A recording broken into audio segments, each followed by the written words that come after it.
ওইখানে আপনার চাওয়াও লাগবে না, সব আল্লাহ হাজির করে দিবে।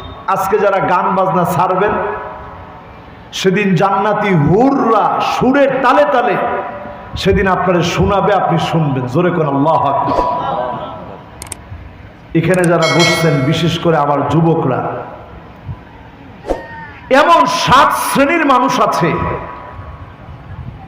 যাদের জবান দিয়ে কালেমা নসিব হবে, জাহান্নামের আগুন হারাম বানায়া আল্লাহ তাআলা দুনিয়া থেকে কবুল করবে। জোরে করে আল্লাহু আকবার।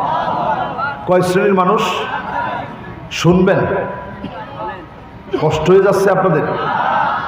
এই 7 শ্রেণীর মানুষের গল্প ইনশাল্লাহ শেষ করে আপনাদের কাছ থেকে আমি বিদায় নিব, ঢাকা পর্যন্ত যাব, আল্লাহ যদি তৌফিক দেন।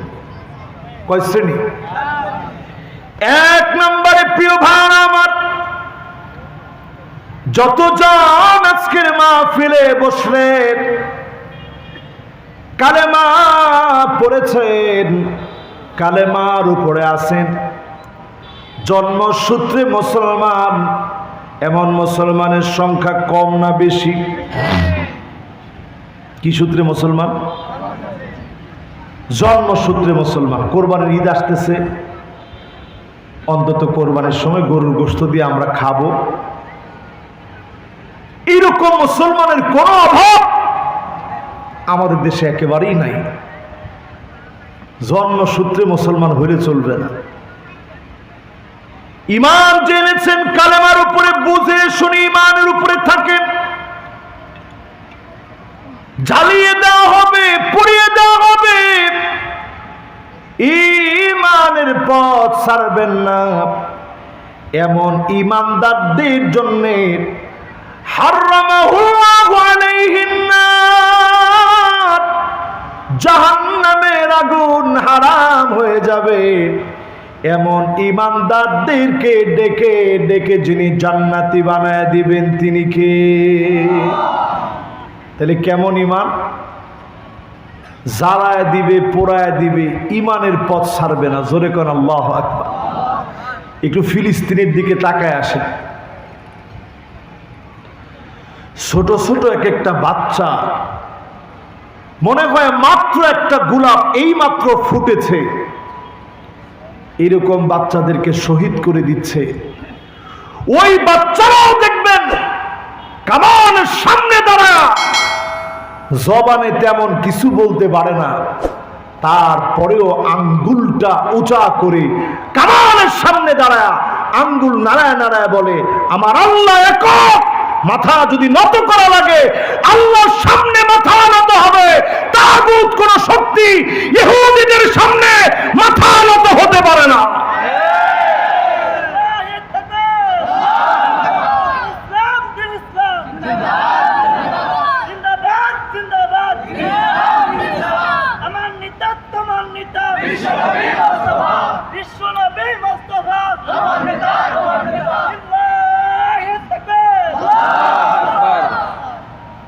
এই যে আজকের মাহফিলে আপনারা বসছেন, ঈমানের যে পরীক্ষা ফিলিস্তিনে চলতেছে,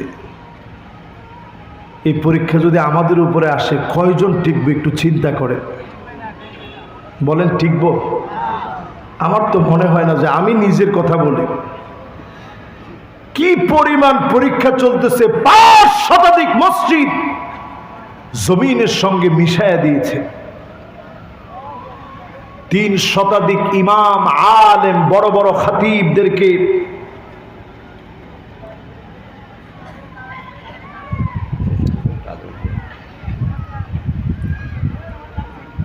এরকম 3 শতাধিক বড় বড় আলেম, ইমাম খতিবদেরকে শহীদ করে দেওয়া হয়েছে ফিলিস্তিনের মাটির ভিতরে। এটা আজকে নতুন না। সালাউদ্দিন আইয়ুবী ক্রুসেডারদের হাত থেকে যখন এই ফিলিস্তিনকে হেফাজত করেছিলেন, সেই সময়ে এমন অবস্থা হয়েছিল, আযান দেওয়ার মতো বাইতুল মুকাদ্দাসের চারিপাশে একজন ইমামকে তারা জীবিত রাখে নাই। তাই বলে তারা ইসলামকে মাটির সাথে মিশাইয়া দিতে পারে নাই। জোরে কোন আল্লাহু আকবার। যুগ জমানা পাল্টে দিতে চাই না অনেকজন, এক মানুষই আনতে পারে জাতির জাগরণ। এই জাতির জাগরণ যুগে যুগে মহানায়কদেরকে প্রেরণ করে জাতিকে আল্লাহ রাব্বুল আলামিন জাগরিত করেছিলেন। জাগরণ সৃষ্টি হয়েছিল। আসবে সেদিন আবার জাগরণ মুসলমানদের মধ্যে আসবে, ঠিক কিনা বলেন? এই মাহফিলে যারা বসলেন, 37,000 মুসলমান শহীদ হয়ে গেছে, অথচ আরব দেশগুলার দিকে তাকায় দেখে রং তামাশা নিয়ে অনেক দেশ ব্যস্ত আছে। সৌদি আরবের সুন্দরী প্রতিযোগিতা, কনসার্ট চলতেছে। আমার তো মনে হয় রাজ পরিবারের বলি হচ্ছে ফিলিস্তিনিরা। আজকে যদি মুসলমান অন্তত যদি ফিলিস্তিনের পক্ষে কথা বলতো, পাশে দাঁড়ানোর মতো হিম্মত নিত, পাশে দাঁড়ায় কথা বলার শক্তি অর্জন করত, গুটি কয়েক ইহুদি রাষ্ট্রহীন, সম্মানহীন, মর্যাদাহীন, অপদস্থ, লাঞ্ছিত এই ইহুদিরা টুকরা টুকরা হয়ে যেত।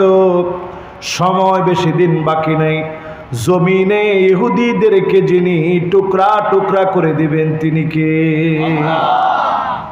রাসূল স্পষ্ট হাদিসের মধ্যে বলে গেছেন, লা তাকুমুস সাআহ হাত্তা তুকাতিলুল ইয়াহুদ। উম্মতেরা ততদিন পর্যন্ত এই দুনিয়া শেষ হবে না,